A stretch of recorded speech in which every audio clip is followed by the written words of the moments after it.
نحمده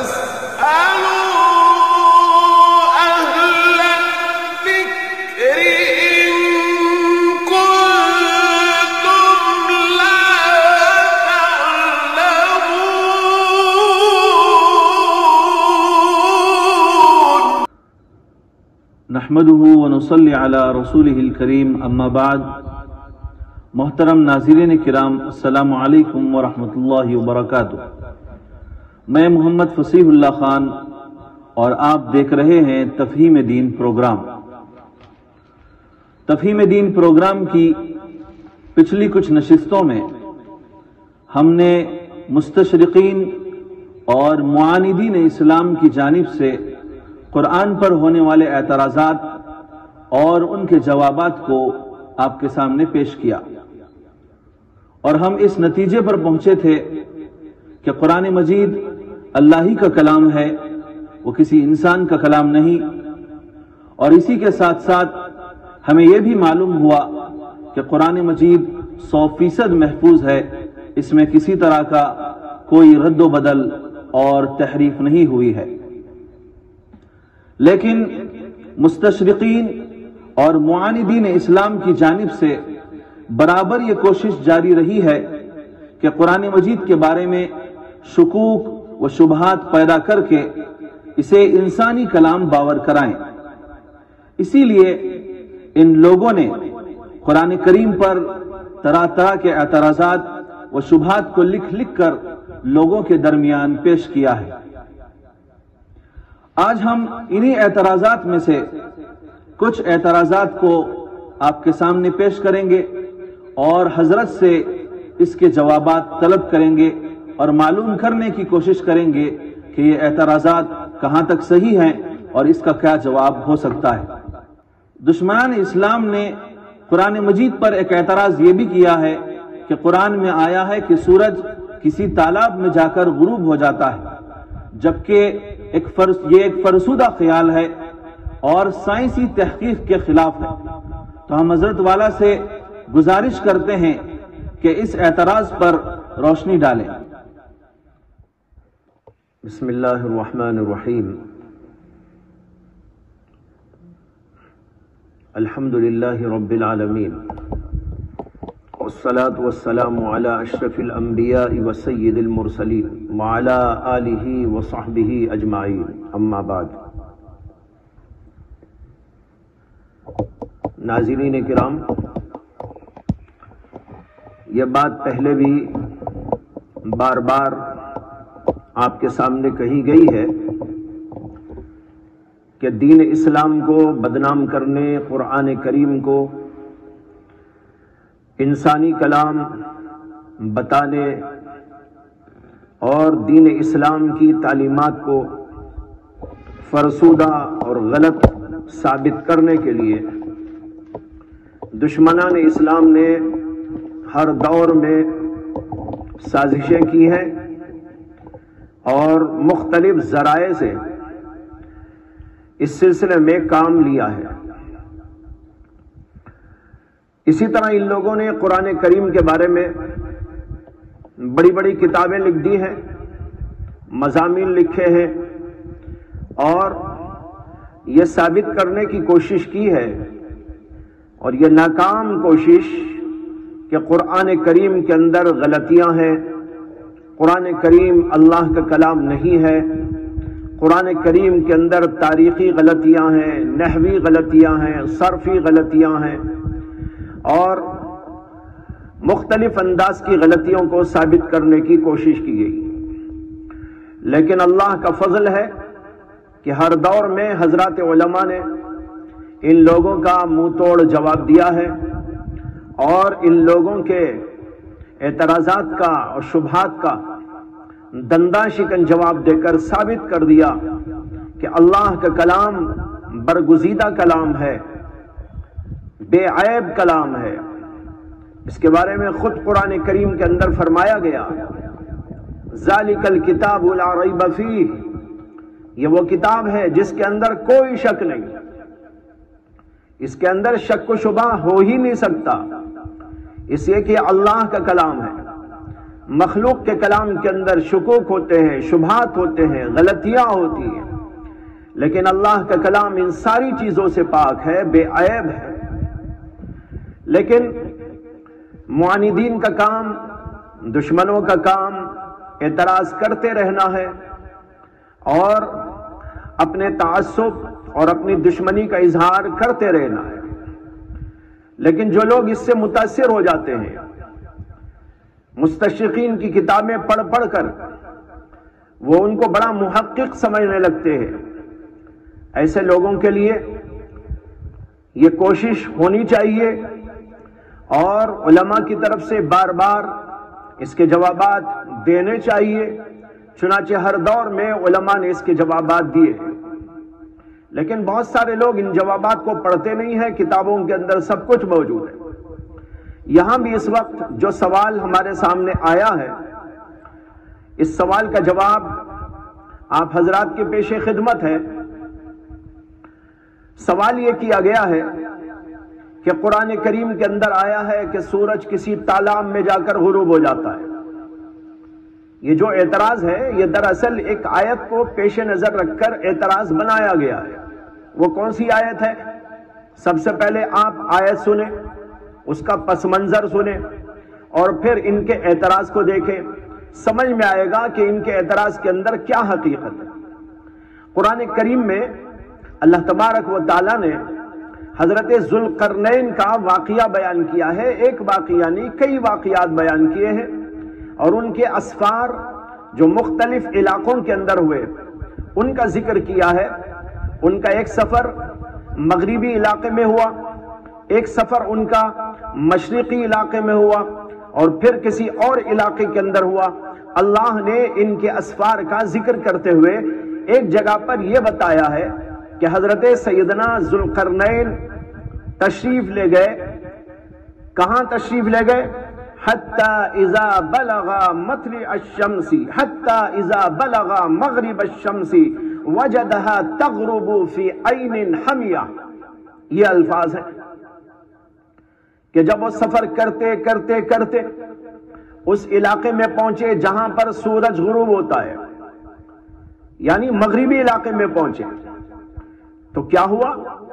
اللہ نے کہا وجدها تغرب فی عین حمیہ، تو انہوں نے سورج کو ایک ایسے چشمے کے اندر، ایک ایسے تالاب کے اندر غروب ہوتا محسوس کیا، حمیتن، جو سیاہ کیچڑ والا تھا۔ آپ نے دیکھا ہوگا بعض جگہ پر جو ہے سمندر، یہ تالاب کے نیچے کیچڑ ہوتا ہے، کالی مٹی ہوتی ہے، اس کو یہاں پر کہا گیا عین حمیتن۔ کوئی تالاب تھا اس علاقے میں، وہاں پر وہ گئے، سورج وہاں غروب ہو رہا تھا، تو انہوں نے دیکھا تو ان کو ایسا محسوس ہوا جیسے کہ وہ سورج تالاب کے اندر ڈوب گیا ہو، تالاب کے اندر غروب ہو گیا ہو۔ یہ ہے جو قرآن کریم نے فرمایا۔ اس پر ان لوگوں نے یہ اعتراض کیا ہے کہ قرآن یہ بتا رہا ہے کہ سورج تالاب میں ڈوب جاتا ہے، تالاب میں جا کر غروب ہو جاتا ہے، حالانکہ یہ سائنس کے خلاف ہے، مشاہدے کے خلاف ہے، اور آج ساری دنیا جانتی ہے کہ سورج کہیں اندر نہیں چلا جاتا، کسی سمندر میں نہیں ڈوب جاتا، کسی تالاب میں غروب نہیں ہو جاتا، کسی نہر کے اندر غروب نہیں ہو جاتا، لیکن وہ ایک علاقے سے دوسرے علاقے میں چلا جاتا ہے۔ یہاں سے جاتا ہے تو کسی اور علاقے کے اندر طلوع ہوتا نظر آتا ہے، یہاں غروب ہوتا ہے، امریکہ کے اندر طلوع ہو جاتا ہے۔ یہ آج سائنس نے واضح طور پر ثابت کر دیا، اور دنیا والے بھی اس کو اچھی طرح دیکھ رہے ہیں۔ یہ ہے ان لوگوں کا اعتراض۔ اس اعتراض کا جواب یہ ہے کہ اللہ نے یہ نہیں فرمایا ہے کہ سورج تالاب میں غروب ہوا، بلکہ قرآن کے الفاظ دیکھیے کتنے صاف ہیں۔ اللہ تعالیٰ کہتے ہیں وجدہا، محسوس کیا انہوں نے۔ کیا محسوس کیا؟ تغرب فی عین حمیۃ، ایک کیچڑ والے تالاب میں غروب ہوتا محسوس کیا۔ ایک ہے کسی چیز کو دیکھ کر ایک آدمی کا محسوس کرنا، اور ایک ہے واقعہ بھی اسی طرح ہونا. دونوں کے اندر زمین و آسمان کا فرق ہے. اور آج دنیا میں ایسا بہت ساری جگہ ہوتا ہے، لوگ سورج کے طلوع ہونے کے مقام پر جا کر یہ محسوس کرتے ہیں اور دیکھتے ہیں کہ سورج نکل آیا ہے سمندر کے اندر سے، اور اس علاقے میں جاتے ہیں جہاں غروب کا سما نظر آتا ہے. وہاں وہ جا کر محسوس کرتے ہیں کہ سورج غروب ہوا اور ایسا گویا کہ سمندر کے اندر چلا گیا. ہم نے بھی کئی جگہ دیکھا ہے، طلوع ہونے کے مقامات کو بھی دیکھا ہے، اسی طریقے پر غروب کے مقامات کو بھی دیکھا ہے، اور لوگ باقاعدہ سفر کر کے یہ منظر دیکھنے کے لیے جاتے ہیں کہ بڑا خوبصورت منظر نظر آتا ہے. ایسا محسوس ہوتا ہے کہ سورج سمندر کے اندر سے نکل آیا، یا ایسا محسوس ہوتا ہے کہ غروب ہوتے ہوتے سمندر کے اندر ڈوب گیا. یہ محسوس ہونا ہے، ہم بھی اس کو دیکھ رہے ہیں. اب یہاں پر کہا جائے کہ ہم نے سورج کو سمندر میں غروب ہوتا محسوس کیا، تو اس کا مطلب یہ کہ ہماری آنکھوں کے اندر ایسا نظر آ رہا ہے، لیکن واقعہ ایسا نہیں ہے. یہاں اللہ نے واقعہ نہیں بیان کیا ہے کہ سورج کہاں غروب ہوتا ہے کہاں نہیں ہوتا، بلکہ اللہ نے یہاں یہ بیان کیا ہے کہ حضرت ذوالقرنین کو ایسا محسوس ہوا. وہ تو ہم کو بھی محسوس ہوتا ہے، آپ کو بھی محسوس ہوتا ہے. اور آج دنیا کے ایسے خطے اور علاقے موجود ہیں جہاں پر لوگ یہ منظر اور بھلا منظر دیکھنے کے لیے جاتے ہیں. تو کیا یہ جتنے لوگ دیکھتے ہیں وہ یہ دیکھتے ہیں کہ سورج سمندر میں غروب ہو گیا؟ نہیں، سمندر میں غروب تو نہیں ہوا، لیکن محسوس ہوا ایسا. یہ اللہ کی قدرت کی ایک عجیب نشانی ہے، اور ہماری آنکھیں ایسا چکا چوند ہو جاتی ہیں کہ ایسا محسوس کرتی ہیں. اللہ نے اسی بات کو بتایا ہے، یہ نہیں بتایا کہ سمندر میں یا کسی تالاب میں سورج غروب ہوتا ہے. یہ بتایا ہے کہ حضرت ذوالقرنین کو ایسا محسوس ہوا، اور وہ جیسے کہ میں نے کہا ہم کو بھی اور آپ کو بھی محسوس ہوتا ہے. اس پہ اعتراض کی کیا بات ہے؟ اس سے خود سمجھ میں آ گیا کہ جن لوگوں نے یہ اعتراض کیا ہے انہوں نے قرآن کو سمجھا ہی نہیں. اولاً تو یہ جتنے لوگ اس طرح کے اعتراضات کو اٹھاتے ہیں ان کی اصل زبان عربی نہیں ہے، اور اس لیے جگہ جگہ ٹھوکریں کھاتے ہیں. قرآن کو سمجھنے میں، حدیثوں کو سمجھنے میں، دین کو سمجھنے میں جگہ جگہ ٹھوکریں کھاتے ہیں، اس لیے کہ ان کی زبان نہیں. اور جو ان میں ماہرین ہوتے ہیں ان میں تعصب بھرا ہوا ہوتا ہے، تو لوگوں کے درمیان میں شکوک و شبہات پھیلانے کے لیے جانتے بوجھتے اس طرح کے اعتراضات کو اچھالتے ہیں. اب دیکھیے کتنا نامعقول اعتراض ہے.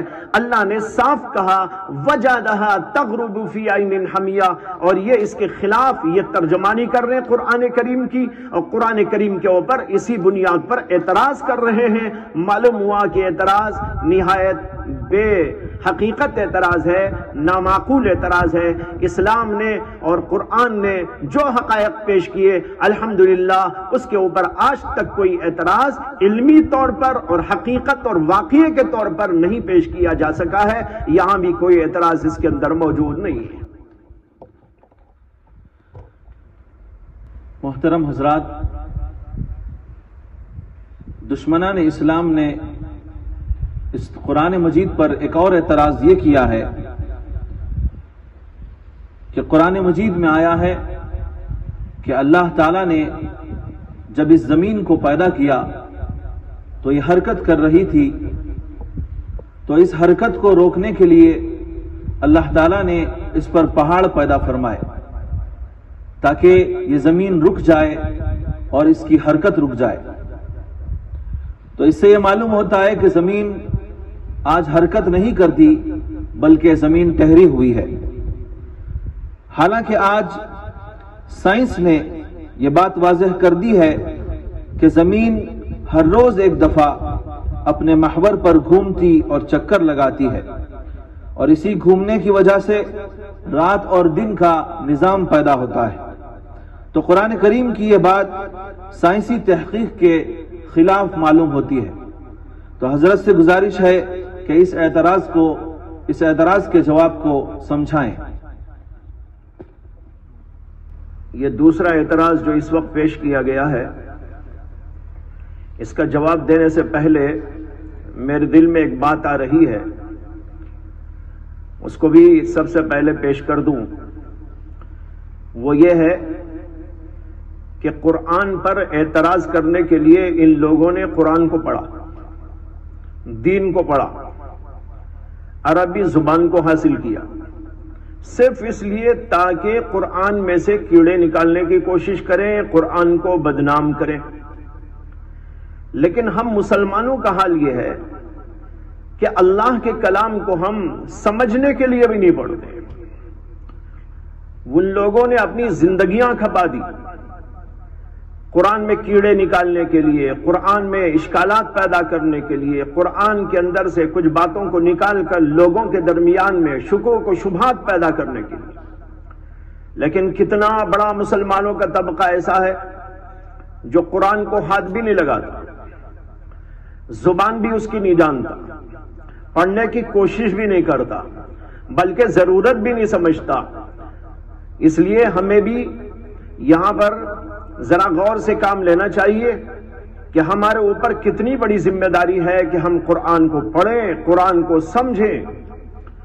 اگر ہم قرآن سمجھے ہوئے ہوتے، قرآن کو پڑھے ہوئے ہوتے، تو ان لوگوں کو اتنی ہمت نہ ہوتی قرآن کے اندر سے کیڑے نکال کر کتابیں لکھتے۔ لیکن ان کو معلوم ہے کہ علماء ایک طبقہ ہے جو قرآن کو پڑھتا ہے، اس کی حقیقت کو جانتا ہے، اور کچھ لوگ ہوں گے جو صاحب ذوق، جو قرآن کریم کو پڑھتے ہیں اور اس کو سمجھتے ہیں، اور ان کو معلوم ہے کہ امت مسلمہ کا 99% طبقہ ایسا ہے جو قرآن کریم کی حقیقت سے واقف نہیں اور قرآن کریم کے مضامین سے واقف نہیں۔ اس لیے ان لوگوں نے موقع غنیمت سمجھا کہ ان لوگوں کو بہکانے کے لیے ہم قرآن کریم کے اندر سے کیڑے نکال کر لوگوں کے درمیان میں پھیلانے کی کوشش کریں۔ اگر وہ سمجھتے کہ مسلمان قرآن پڑھا ہوا ہے، اس کو بہکانا ممکن نہیں، تو پھر اتنی ہمت یہ نہ کر سکتے۔ بہرحال ان لوگوں نے قرآن کریم کو پڑھا اور پھر اس کے اندر سے کیڑے نکالنے کی کوشش کی۔ انہی میں سے ایک یہ ہے کہ قرآن کریم یہ کہتا ہے، ایک جگہ پر ہے اللہ تعالیٰ نے کہا وَجَعَلْنَا فِي الْأَرْضِ رَوَاسِيَ أَن تَمِيدَ بِهِمْ، اور ایک جگہ پر ہے وَأَلْقَى فِي الْأَرْضِ رَوَاسِيَ أَن تَمِيدَ بِكُمْ۔ حاصل اس کا یہ ہے کہ اللہ تعالیٰ کہتے ہیں کہ ہم نے زمین میں بڑے بڑے مضبوط قسم کے پہاڑ پیدا کیے اور ان کو نصب کر دیا تاکہ زمین حرکت نہ کرے، تاکہ زمین تم لوگوں کو حرکت میں نہ ڈال دے۔ دیکھیے ایک جگہ پر آیا ان تمید بہم، تاکہ لوگوں کو حرکت میں نہ ڈال دے، اور ایک جگہ پر ہے ان تمید بکم، اللہ نے انسانوں سے خطاب کرتے ہوئے کہا ہم نے بڑے بڑے پہاڑ اس لیے پیدا کر دیے تاکہ تم کو زمین حرکت نہ دے۔ اس سے معلوم ہوتا ہے کہ قرآن کریم یہ بتا رہا ہے کہ زمین کے اوپر پہاڑ پیدا کرنے کا مقصد ہے زمین کو حرکت سے باز رکھنا، حرکت سے روکنا۔ اور روایات کے اندر بھی آتا ہے کہ جب اللہ نے زمین کو پیدا کیا تو زمین حرکت کر رہی تھی۔ جب زمین حرکت کر رہی تھی تو اللہ تبارک و تعالیٰ نے زمین کے اوپر پہاڑ پیدا کیے اور ان پہاڑوں کو نصب کر دیا، اور پہاڑوں کے لیے اسی لیے اللہ نے قرآن میں فرمایا ہے کہ پہاڑ میخ ہیں، یعنی اللہ نے میخیں ٹھوک دی، اور میخیں ٹھوک دینے کے بعد زمین ٹھہر گئی۔ یہ ہے جو قرآن کریم کے اندر آیا۔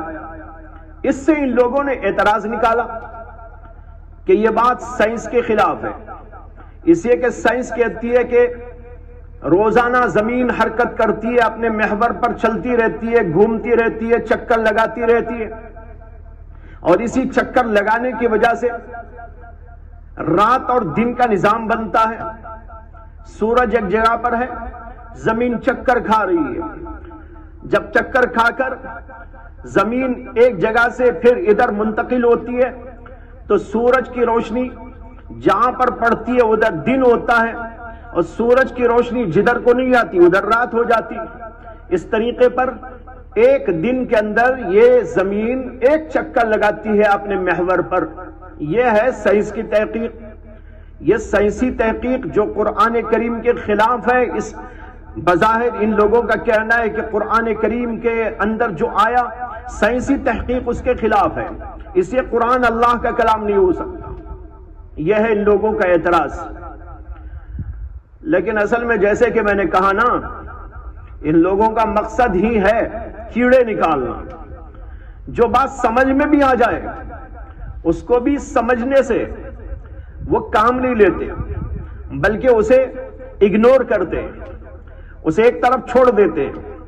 لوگوں کو بہکانے کے لیے جو سامان ہو سکتا ہے وہی لوگوں کے سامنے پیش کرنے کی کوشش کرتے رہتے ہیں۔ اب میں آپ کو بتاؤں کہ قرآن کریم بالکل برحق، اور قرآن کریم جو کہہ رہا ہے سائنس اس کے خلاف نہیں بول رہی۔ بات دراصل یہ ہے کہ جب اللہ نے زمین کو پیدا کیا تو زمین اس طرح حرکت کر رہی تھی کہ اس پر جو مخلوقات اللہ کو پیدا کرنا تھا، چاہے وہ انسان ہو چاہے اور چیزیں ہوں، وہ اپنی جگہ پر برقرار نہیں رہ سکتے تھے، یعنی بے ڈپ انداز سے زمین حرکت کر رہی تھی، ایسا حرکت کر رہی تھی۔ اب ایسا حرکت ہو تو کیا انسان اس پہ زندگی کر سکتا ہے؟ اور دیگر مخلوقات یہاں پر ٹھہر سکتی ہیں؟ نہیں ٹھہر سکتی تھی۔ اللہ تبارک و تعالیٰ نے پھر یہاں پر پہاڑ گاڑ دیے، پہاڑ پیدا کر کر ان کو میخوں کی طرح ٹھوک دیا۔ اس کی وجہ سے زمین کی یہ بے ڈھپ قسم کی جو حرکت تھی وہ ختم ہو گئی۔ یہ ہے جو قرآن کریم کہہ رہا ہے۔ اسی لیے قرآن کریم نے کہا ان تمید بہم ان تمید بکم، یہ زمین ہم نے اس لیے اس کے اوپر پہاڑ پیدا کیے تاکہ یہ زمین جو حرکت کر رہی ہے وہ تم کو ہلا کے نہ رکھ دے۔ اس سے کہ اگر ایسا حرکت ہوگی تو پھر انسان بیٹھے گا کیسا، کاروبار کیسا کرے گا، اور یہاں چلے گا کیسا، یہاں پھرے گا کیسا، یہاں زندگی کیسے کرے گا، اور یہاں مکان کیسا بنائے گا۔ مکان بنایا تو مکان ٹھپ ہو جائے گا، اور کوئی چیز بنائے گا تو وہ برقرار نہ رہے گی۔ یہ بے ڈھپ قسم کی حرکت ایسا ہو رہی۔ اللہ نے کہا ہم نے زمین کے اوپر پہاڑوں کو اس لیے پیدا کر دیا تاکہ زمین تم کو یوں حرکت نہ دے۔ ان تمید بکم ان تمید بہم۔ لیکن ایک حرکت اور ہے، وہ حرکت جس کو سائنس بتا رہی ہے کہ زمین اپنے محور کے اوپر گھومتی رہتی ہے۔ یہ ایک منظم حرکت ہے، ایک اصولی حرکت ہے، اور باقاعدگی کے ساتھ ایک حرکت ہے۔ یہ حرکت برابر ہے، اللہ نے اس کے اندر اس حرکت کو رکھا ہے اور زمین اپنی جگہ پر چل رہی ہے۔ لیکن ایک جو بے ڈھپ حرکت تھی، یوں یوں یوں یوں ہو رہی تھی، جس کی وجہ سے نہ انسان یہاں باقی رہتا، نہ کوئی اور مخلوق یہاں باقی رہتی، نہ کوئی اور چیز یہاں باقی رہتی۔ اللہ نے اس حرکت کو ختم کرنے کے لیے پہاڑوں کو پیدا کر دیا۔ اب دیکھیے دو قسم کی حرکت ہو گئی۔ ایک حرکت کو ختم کرنے کے لیے پہاڑ بنائے گئے، وہ کون سی؟ بے ڈھپ حرکت، بے اصول حرکت، بے ڈھنگی حرکت جو وہ کر رہی تھی، اس کو کہیے ایسا جیسے کہ زلزلہ۔ آج بھی ہوتا نا زلزلہ، زلزلہ ہوتا ہے تو کیا حال ہوتا ہے؟ آپ یوں سمجھیے کہ جیسے زلزلہ ہوتا ہے وہ زلزلہ زمین میں مسلسل رہا، اور زلزلے کے معنی بھی حرکت ہی کے ہیں۔ زلزلہ حرکت ہی کو کہتے ہیں۔ زلزلہ برپا ہو گیا اس کے اندر، بس زمین ایسا حرکت کر رہی تھی جس کی وجہ سے یہاں کوئی مخلوق زندگی نہ کر سکتی تھی۔ اللہ نے اس زلزلے کو ختم کرنے کے لیے پہاڑوں کو پیدا کر دیا۔ باقی اسے ایک اور حرکت دی، وہ چلتی رہے گی، وہ اپنی جگہ اصولی حرکت کرتی رہے گی، اور ایک دن کے اندر وہ چکر کاٹتی رہے گی، جس سے کہ دن کا اور رات کا نظام قائم ہوگا۔ یہ حرکت اپنی جگہ پر ہے اور اللہ نے اس کو یہ حرکت عطا کر دی۔ اس کو میں ایک مثال سے سمجھاتا ہوں۔ یہ جو پنکھا چلتا ہے، فین، اس کی حرکت ایک منظم حرکت ہے۔ جب آپ فین کو آن کرتے ہیں تو وہ چلنے لگتا ہے۔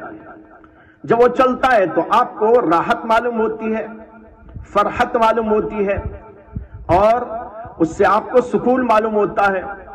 یہ حرکت پنکھے کو ہوتی ہے، یہ اصولی حرکت. لیکن فرض کرو کہ کبھی وہ پنکھا کوئی ایسی حرکت کرنے لگا جو بے ڈھنگ حرکت ہے، بے ڈھنگی حرکت ہے. کبھی کبھی کچھ فین کے اندر خرابی آ جاتی ہے تو پھر کر کے گھومنے لگتا ہے. آپ ڈر جاتے ہیں، آپ گھبرا جاتے ہیں، آپ پریشان ہو جاتے ہیں اور الیکٹریشین کو بلاتے ہیں اور کہتے ہیں کہ بھائی دیکھو اسے کیا ہو گیا، یا کسی اس کے ماہر کو بلاتے ہیں، اس کو دکھاتے ہیں کہ پنکھا خراب ہو گیا. اب وہ اس خرابی کو دور کرتا ہے تو جو اب حرکت ہوئی وہ حرکت ختم. الیکٹریشین نے بے ڈھب حرکت کو ختم کر دیا، اس کو ٹھیک کر دیا. اب یہاں بے ڈھب حرکت تو ختم ہو گئی، لیکن جو اس کی اصلی حرکت ہے وہ برقرار ہے کہ نہیں ہے؟ وہ تو رہنا ہے. وہ رہے گی تو آپ کو راحت ملے گی، وہ رہے گی تو آپ کو ہوا ملے گی، وہ رہے گی تو آپ کو سکون ملے گا. بالکل اسی طریقے پر جب اللہ نے زمین کو پیدا کیا، زمین کے اندر زلزلہ برپا ہو گیا. اس زمین کے زلزلے کو ختم کرنے، اس کی اس بے ڈھب حرکت کو ختم کرنے کے لیے اللہ نے پہاڑوں کو نصب کر دیا، اور پہاڑ مضبوط طریقے پر اس کو اپنی گرفت میں لے لیتے ہیں، جس کی وجہ سے زمین کی وہ حرکت ختم ہو جاتی ہے. یہیں سے ایک اور حدیث کا مفہوم سمجھا دیتا ہوں. حدیث میں آتا ہے، حضرت عائشہ صدیقہ رضی اللہ تعالی عنہا سے کسی نے زلزلے کے بارے میں پوچھا کہ زلزلہ کیا ہے. سائنسدان تو بولتے ہیں کچھ اور بات. یہاں پر یہ سمجھنے کی کوشش کریں کہ حضرت عائشہ صدیقہ سے جب کسی نے پوچھا کہ یہ زلزلہ جو ہوتا ہے زمین کو یہ کیا، تو انہوں نے کہا کہ میں نے اللہ کے رسول علیہ السلام سے سنا ہے کہ جو ہے زمین کے اندر رگیں ہوتی ہیں اور ان کے اوپر فرشتے مقرر ہیں، اور جب اللہ چاہتے ہیں کسی جگہ زلزلہ برپا کرنا تو اس علاقے کی رگ کے بارے میں فرشتے کو حکم دے دیتے ہیں کہ وہ اس رگ کو کھینچ ڈالے. جب وہ کھینچتا ہے تو وہاں پر زلزلہ آ جاتا ہے. تو دیکھیے زلزلہ بھی ہوتا ہے جب اللہ چاہتے ہیں، لیکن وہاں پر یہ زلزلہ مسلسل ہو رہا تھا. جب 1-2 منٹ زلزلہ آ جائے تو وہ علاقہ تباہ ہو جاتا ہے، بلکہ سیکنڈوں کے برابر بھی آتا ہے تو بہت بڑے بڑے حادثات پیدا ہو جاتے ہیں. اگر 1 منٹ تک چل جائے تو پھر آپ جانتے ہیں کہ اس علاقے کا کیا حال ہوتا ہے. پورے کے پورے وہاں کی عمارتیں زمین بوس ہو جاتی ہیں، بلکہ زمین کے اندر دھس جاتی ہیں. یہ حال ہوتا ہے. اگر یہ حرکت مسلسل رہتی تو زمین کے اوپر نہ کوئی عمارت باقی رہتی، نہ کوئی انسان وہاں پر بود و باش اختیار کر سکتا تھا. اللہ نے اس حرکت کو زمین کی ختم کر دیا پہاڑوں کے ذریعے سے. لیکن جو دوسری حرکت ہے جس کو باقی رکھنا تھا اور اس کی وجہ سے ایک نظام چلانا تھا، وہ حرکت برقرار ہے اور جب تک اللہ چاہے گا وہ برقرار رہے گی. معلوم ہوا کہ سائنسی تحقیق میں اور قرآن کریم کی بات کے اندر کوئی تعارض اور کوئی ٹکراؤ نہیں. محترم ناظرین کرام، معترضین کی طرف سے ہونے والے اعتراضات میں سے تیسرا اعتراض ہم یہ پیش کر رہے ہیں کہ قرآن مجید میں اللہ تعالیٰ کے بارے میں آیا ہے رب المشارق والمغارب، کہ اللہ تعالیٰ مشرقوں کا رب ہے اور مغربوں کا رب ہے. اس سے معلوم ہوتا ہے کہ مشرق کئی ہیں اور مغرب بھی کئی ہیں. جہاں سے سورج نکلتا ہے وہ کئی جگہ ہیں اور جہاں غروب ہوتا ہے وہ بھی کئی جگہ ہیں. حالانکہ سب جانتے ہیں کہ سورج ایک ہے تو اس کے نکلنے کی جگہ اور اس کے غروب ہونے کی جگہ بھی ایک ہے. لہذا نعوذ باللہ قرآن کی یہ بات غلط ثابت ہو رہی ہے. لہذا ہم گزارش کرتے ہیں کہ حضرت والا اس اعتراض پر روشنی ڈالیں.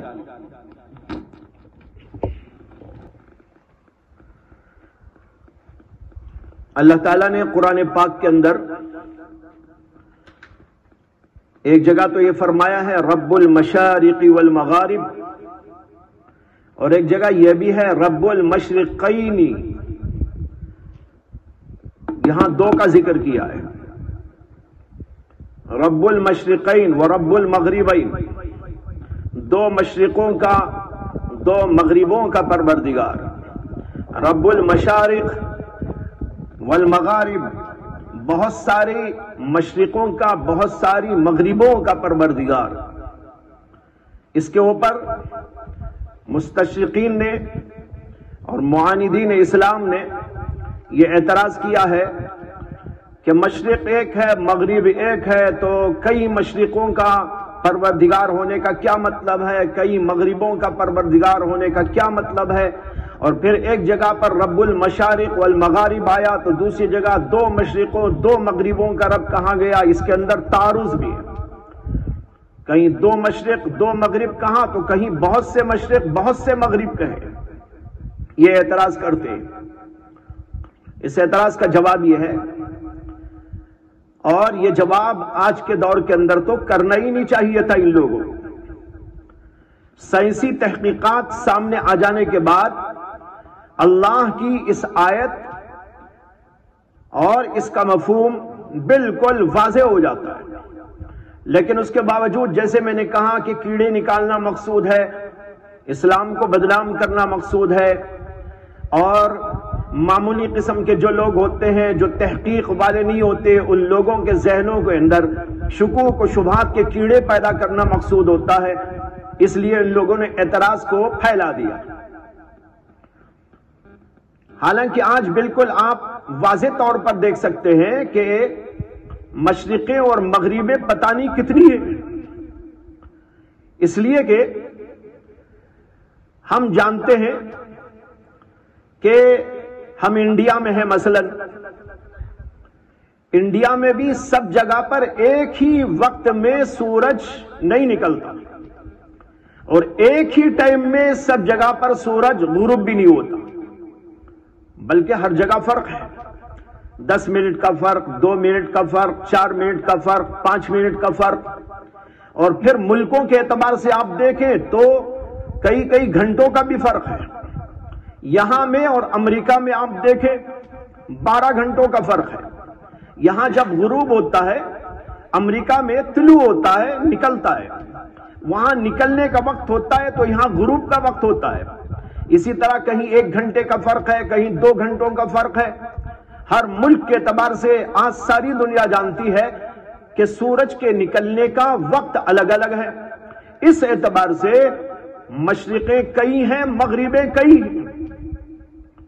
وہاں جب نکلتا ہے وہاں کا وقت ہوا، وہاں سورج نکل آیا، جب وہ نکلا تو وہاں مشرق، یہاں جب تو یہاں دوسرے ٹائم پر مشرق، کہیں 1 گھنٹے کے بعد، کہیں 2 گھنٹے کے بعد، کہیں 3 گھنٹے کے بعد، کہیں 4 گھنٹے کے بعد، کہیں 10 گھنٹوں کے بعد، کہیں 5 گھنٹوں کے بعد، کہیں 12 گھنٹوں کے بعد۔ یہ جو ہو رہا ہے آج ساری دنیا اس تماشے کو دیکھ رہی ہے، تو پھر یہ اعتراض کا موقع کیا ہے؟ اللہ سب جگہ کا رب ہے، سب علاقوں کا پروردگار ہے، سب جگہ جہاں جہاں سورج نکلتا ہے ان کو نظر آتا ہے۔ ایک تو ٹائم کا فرق، دوسرے علاقے کا بھی فرق ہے۔ انڈیا والے اپنے علاقے میں دیکھتے ہیں، دوسرے لوگ اپنے علاقے میں دیکھتے ہیں، تو اس اعتبار سے کئی مشرق ہو گئے، کئی مغرب ہو گئے، اگرچہ حقیقتاً یہ ایک ہوتا ہو، لیکن بہرحال اپنے اپنے علاقوں کے اعتبار سے اور اپنے اپنے ٹائم کے اعتبار سے اس کے اندر فرق ہوتا ہے۔ اللہ نے اس کے لیے فرمایا وَرَبُّ الْمَشَارِقِ ہے، وَرَبُّ الْمَغَارِبِ ہے، اور جہاں پر یہ فرمایا رب المشرقین ورب المغربین، اس کے بارے میں علماء کہتے ہیں 2 مشرق 2 مغرب اللہ نے اس لیے فرمائے کہ موسم کے لحاظ سے بھی سورج کے نکلنے کا وقت ایک ہی علاقے میں الگ ہوتا ہے اور جگہ الگ ہوتی ہے۔ مثال کے طور پر گرمی کے موسم میں اور سردی کے موسم میں، سردی اور گرمی کے لحاظ سے تھوڑا فرق ہوتا ہے نکلنے کی جگہوں میں، اور وقت میں بھی فرق ہوتا ہے۔ اس لیے اللہ تبارک و تعالی نے بعض جگہ پر رب المشرقین و رب المغربین فرمایا، یہ موسموں کے لحاظ سے فرمایا، اور جہاں پر رب المشارق والمغارب، کئی مشرقوں کئی مغربوں کا اللہ نے ذکر کیا، وہ ہر علاقے کے اعتبار سے فرمایا۔ ہزاروں علاقے ہیں اور اس لیے ہزاروں مشرقیں ہیں، ہزاروں علاقے ہیں تو ہزاروں مغربیں ہیں، اس لیے اس کے اندر کوئی اعتراض کی بات نہیں۔ اور آج سائنسی دنیا کے اندر تو یہ بات بالکل آشکارا اور واضح ہو چکی ہے، اس لیے اس کے اوپر اعتراض کرنا گویا کہ اپنی حماقت کو جتانا ہے۔ محترم حضرات، مستشرقین نے ایک اعتراض یہ بھی کیا ہے کہ قرآن مجید نے ایک جگہ کہا ہے لا مبدل لکلماتہ، اور ایک اور جگہ کہا ہے لا تبدیل لکلمات اللہ، یعنی اللہ کے کلمات میں کوئی تبدیلی نہیں ہو سکتی۔ اس سے معلوم ہوتا ہے کہ اللہ کے کلام میں کہیں تبدیلی نہیں آ سکتی اور اللہ کا کلام کہیں بدل نہیں سکتا۔ مگر خود قرآن کریم میں کئی آیات منسوخ ہو گئی ہے اور دوسرا حکم نازل ہو گیا ہے۔ اس کا مطلب یہ ہوا کہ اللہ کا کلام بدل گیا، اور یہ دو الگ الگ باتیں ہیں۔ کس طرح صحیح ہو سکتی ہیں یہ باتیں؟ حضرت والا سے گزارش ہے کہ آپ اس کے ان اعتراضات کا جواب مرحمت فرمائیں۔ جی ہاں، قرآن کریم نے صاف طور پر فرمایا ہے لا مبدل لکلماتہ، اور یہ بھی فرمایا ہے لا تبدیل لکلمات اللہ، اللہ کے کلمات میں کوئی تبدیلی نہیں، اللہ کے کلمات کو کوئی بدلنے والا نہیں۔ اور یہ بھی اپنی جگہ پر صحیح ہے کہ قرآن کریم کی بعض آیتیں منسوخ ہو گئی، اللہ نے پہلے وہ نازل کی اور بعد میں ان کی جگہ دوسری آیتیں آ گئی، اور اس کا ذکر قرآن کریم کے اندر خود موجود ہے کہ اللہ تبارک و تعالی بعض آیتوں کو منسوخ کر دیتے ہیں اور ان کی جگہ پر دوسرا حکم نازل فرما دیتے ہیں۔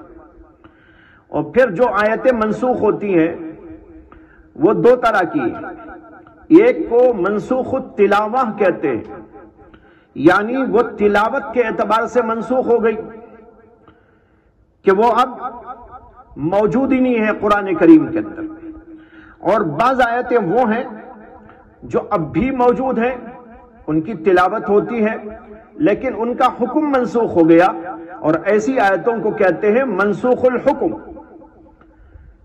اب یہاں سوال یہ پیش کیا گیا ہے بعض مستشرقین کی طرف سے، اور مستشرقین کہتے ہیں ان لوگوں کو جو ہیں تو مغربی علاقے کے لوگ، امریکہ کے لوگ، برطانیہ کے لوگ، یورپی علاقوں کے لوگ، اور یہ سب کے سب غیر مسلم، یہودی اور عیسائی، لیکن انہوں نے قرآن کو پڑھنا، حدیث کو پڑھنا، اسلامی علوم کو پڑھنا، اسلامی زبان کو پڑھنا، عربی زبان کو پڑھنا اور اسلامی تاریخ کو پڑھنا، ان سب چیزوں کو پڑھنا اپنا شعار بنایا اور اس کے لیے اپنی زندگیاں کھپائی، اور پھر اس کے بعد اس کے ماہر ہو گئے اور انہوں نے کتابیں لکھی، بڑے بڑے پروفیسر بنے، بڑے بڑے لیکچرر بنے، اور اسلامی یونیورسٹیوں میں بھی ان کو بعض جگہ پر بڑا بڑا پوسٹ ملا ہے۔ لیکن ان کے اندر بیشتر وہ لوگ ہیں جو متعصب قسم کے لوگ ہیں، اور اسلام دشمنی ان کے دلوں کے اندر رچی ہوئی اور بسی ہوئی ہے، اور ان لوگوں نے قرآن کو اور حدیث کو پڑھ کر اسی کے اندر سے قرآن و حدیث کو کے اندر سے کیڑے نکالنے کی کوشش کی ہے، اور کتابیں لکھ کر، سیرت پر کتابیں ہیں اور ترجمہ قرآن انہوں نے کیا ہے، اسی طریقے پر اسلامی تاریخ پر ان لوگوں نے کتابیں لکھی ہیں، اللہ کے نبی علیہ السلام کی زندگی پر ان کی حالت ہے، کئی ایسی کتابیں ہزاروں کی تعداد میں ان لوگوں نے لکھی ہے اور پھیلائی ہے، لیکن بیشتر کے اندر بڑا زہر گھول دیا ہے۔ بیشتر کتابیں وہ ہیں جن کے اندر ان لوگوں نے اسلام اور قرآن اور نبی اکرم صلی اللہ علیہ وسلم کو جو ہے بدنام کرنے کی کوشش کی ہے، ان کے اوپر اعتراضات کرنے اور شبہات پیدا کرنے کی کوشش کی ہے۔ اسی میں یہ بھی ہے کہ لوگ کہتے ہیں قرآن کیسا صحیح ہو سکتا ہے؟ ایک طرف قرآن کہتا ہے لا مبدل لکلماتہ، اللہ کے کلمات کو کوئی تبدیل کرنے والا نہیں، اور لا تبدیل لکلمات اللہ، اور دوسری طرف قرآن یہ بھی کہتا ہے کہ بعض آیتوں کو ہم منسوخ کر دیتے ہیں۔ تو یہ دونوں باتیں صحیح کیسے ہو سکتی ہیں؟ یعنی تعارض پیدا کرنے کی کوشش کی، لیکن یاد رکھیں قرآن میں کوئی تعارض ہو نہیں سکتا، قرآن میں دو قسم کی باتیں آ نہیں سکتی۔ اللہ نے خود قرآن کریم کے اندر فرمایا ہے افلا يتدبرون القرآن ولو كان من عند غیر اللہ لوجدوا فیہ اختلافا کثیرا، کہ لوگ قرآن میں غور نہیں کرتے، اگر یہ قرآن اللہ کے علاوہ کسی اور کا کلام ہوتا، کسی اور کی طرف سے نازل ہوا ہوتا تو پھر اس کے اندر بڑا اختلاف پاتے، لیکن یہ تو اللہ کا کلام ہے، اس کے اندر کوئی اختلاف موجود نہیں، کوئی تضاد موجود نہیں، کوئی ٹکراؤ موجود نہیں۔ یہ سمجھنے کا ہیر پھیر ہے، بات کو کہیں کی کہیں فٹ کر دے آدمی، تو اس کی وجہ سے یہ سب کچھ ہوتا ہے۔ یہاں بھی غور کیجئے کہ قرآن کریم کے اندر کوئی ٹکراؤ موجود نہیں۔ بے شک قرآن کریم کی بعض آیتیں منسوخ ہوئی، اب اللہ جو کہتے ہیں لا مبدل لکلماتہ، اس کا مطلب مفسرین نے بیان کیا ہے اللہ کے علاوہ اللہ کے کلام کو کوئی تبدیل نہیں کر سکتا۔ کوئی زید، کوئی عمر، کوئی بکر، کوئی وسیم رضوی پیدا ہو کر اللہ کے کلام میں تبدیلی کر دے، اللہ کہتے لا مبدل لکلماتی، اللہ کے کلمات کو کوئی تبدیل نہیں کر سکتا۔ مبدل کے معنی یہی تو ہیں، تبدیل کرنے والا۔ اللہ کے کلمات کو کوئی بدل نہیں سکتا، یعنی کوئی مخلوق اس کے اندر تبدیلی لائے نہیں ہو سکتا، لیکن خود اللہ اپنے کلام کو منسوخ کر کے ایک دوسری آیت نازل فرما دے، اپنے کلام میں سے کسی حکم کو منسوخ کر کے دوسرا حکم نازل کر دے، یہ اس کے خلاف نہیں ہے۔ کتنی بڑی واضح بات کہ کوئی انسان، کوئی مخلوق اللہ کے کلام کو تبدیل نہیں کر سکتا، اللہ نے یہ کہا ہے۔ اور جو منسوخ ہوئی آیت ہے اس کا مطلب یہ اللہ نے خود منسوخ کیا ہے، تو دونوں میں کوئی ٹکراؤ نہیں۔ دوسری بات یہ سمجھیے کہ اللہ تعالیٰ نے جہاں پر کہا کلمات اللہ، اس کا ایک مطلب یہ ہے کہ کلمات سے مراد اللہ کی سنت جو اللہ نے دنیا کے اندر جاری کر رکھی ہے۔ مثال کے طور پر برا کرنے والے کو اللہ تبارک و تعالی کی طرف سے عذاب آتا ہے، نیکی کرنے والے کو اللہ کی طرف سے اجر و ثواب اور اس کو فائدے پہنچتے ہیں۔ اسی طریقے پر دنیا کے اندر اللہ نے ایک نظام برپا کر رکھا ہے، ہر چیز اسی نظام کے تحت چل رہی ہے، اس نظام میں کوئی تبدیلی نہیں۔ لا مبدل لکلماتی، لا تبدیل لکلمات اللہ، یہ ایسے ہی کلام ہے جیسے اللہ نے ایک اور موقع پر فرمایا کہ اللہ کی سنت میں کوئی تبدیلی نہیں، یعنی اللہ کے طریقے میں اللہ نے جو اصول، ضوابط، جو نظام دنیا کے اندر جاری فرما رکھا ہے اس کے اندر کوئی تبدیلی نہیں، یہ اٹل ہے، چل رہی ہے۔ سورج کب نکلنا برابر نکل رہا ہے، کب غروب ہونا برابر غروب ہو رہا ہے، اور ستارے کب چمکنا وہ اپنے وقت پہ آتے ہیں، اپنے وقت پہ غروب ہوتے ہیں۔ پورے دنیا کا سسٹم جاری ہے، اور یہ ایسا سسٹم کہ اس کے اندر ایک منٹ تو منٹ، ایک سیکنڈ کا بھی کوئی فرق نہیں ہوتا۔ سورج کب نکلنا، آج کی تاریخ میں اللہ نے اس کے لیے جو قانون بنا دیا ہے کہ اتنے گھنٹے پر، اتنے منٹ پر اور اتنے سیکنڈ پر اس کو طلوع ہونا ہے۔ آپ ایک سال کے بعد دیکھیں گے تو اس دن میں اسی منٹ اور اسی سیکنڈ پہ وہ طلوع ہوگا، کوئی فرق نہیں ہوگا۔ اسی سے تو لوگوں نے کیلنڈر بنا دیے، سورج کب طلوع ہوتا ہے، کب غروب ہوتا ہے، کیلنڈر بنے ہوئے ہیں، اور یہ کیلنڈر ہزاروں سال کا بھی آپ رکھ سکتے ہیں اور اس کے اندر دیکھ سکتے ہیں کہ ایک منٹ کا بھی کوئی فرق نہیں۔ اسی کیلنڈر سے ساری دنیا آج اپنے نظام کو بنا کے چل رہی ہے، کب سورج نکلتا ہے، کب غروب ہوتا ہے۔ اسی طرح پیدائش کا نظام، مرنے کا نظام، ہر ایک کا وقت اور اس کے لیے مختلف چیزیں۔ جب آپ کوئی چیز بوتے ہیں اللہ نے سسٹم بنا دیا کہ اس کے اندر اگر آپ امرود بوتے ہیں تو وہاں امرود نکل آتا ہے، آم بوتے ہیں تو آم نکل آتا ہے، کانٹے بوتے ہیں تو کانٹے نکل آتے ہیں، چاول بوتے ہیں تو چاول نکل آتے ہیں، گیہوں بوتے ہیں تو گیہوں نکل آتے ہیں۔ کیا آپ نے کبھی یہ بھی دیکھا کہ ایک آدمی نے آم بویا تھا اور وہاں پر امرود پیدا ہو گئے؟ ایک آدمی نے گیہوں بویا تھا لیکن گیہوں کی بجائے چاول نکل آئے۔ ایک آدمی نے کنویں کے اندر سے پانی نکالنے کے لیے کنواں کھودا لیکن وہاں پانی نکل نہیں آیا، پانی کے بجائے کچھ اور نکل آیا۔ ارے اللہ کا سسٹم ہے، اللہ کا قانون ہے، اللہ کی سنت ہے، اللہ کا طریقہ ہے، پوری دنیا کے اندر جاری ہے، اسی طریقے پر جاری ہے۔ اللہ نے اس کو کہا ہے، اس کے اندر کوئی تبدیلی نہیں۔ ایک تیسری بات سنیے، اللہ کے کلمات کا مطلب یہ ہے کہ اللہ کے کلمات میں دو طرح کی باتیں ہوتی ہیں۔ ایک احکام،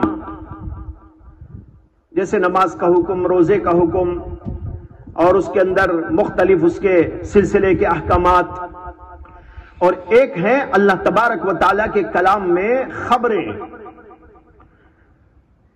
یعنی فلاں جگہ پر ایسا ہوا، فلاں جگہ پر ایسا ہوا، فلاں جگہ پر ایسا ہوگا، یہ ہیں خبریں۔